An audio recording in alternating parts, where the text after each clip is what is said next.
Well, it works because he works harder than everybody else on the floor. He just has a knack for getting the basketball. He wants the basketball, and he'll go get it. And that's something some kids don't do, and he takes advantage of it.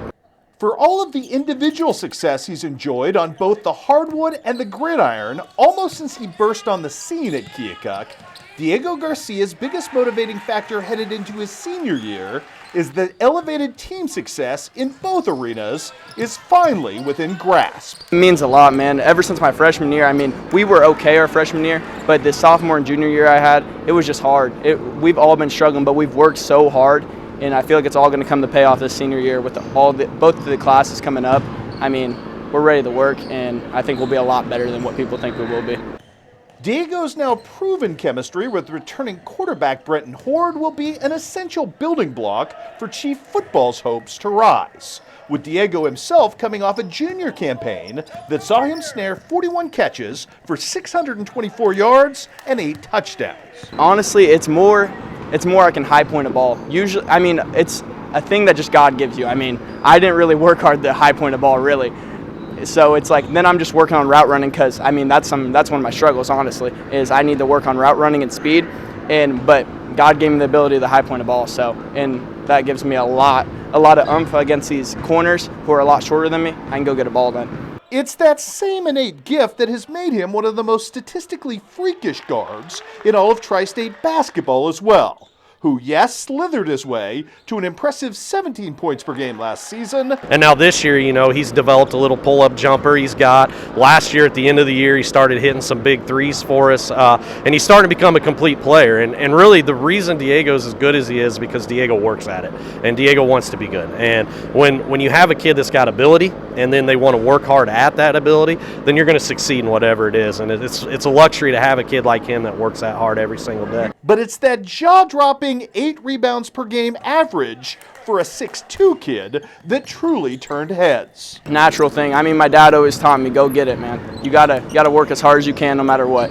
And honestly, it's just been like that ever since I was a kid. Go get the ball. Rebounding's always been number one thing. I love Dennis Rodman. I know he's not the greatest guy, but I love him on the basketball court, and he's really taught me a lot of how to go get a ball and make sure you're always hustling no matter what. He can quick jump and get up for rebounds, you know, maybe a missed layup, and he's up there getting the second touch on it before anybody else. And you're right, his wingspan is long as well, and what he can do is you have to concentrate on him, and you have to always have somebody on him that's a bigger physical defender. And more organically to that cause, Diego Garcia might well have the chance to mean more while needing to do less thanks to the greatly improved roster around him.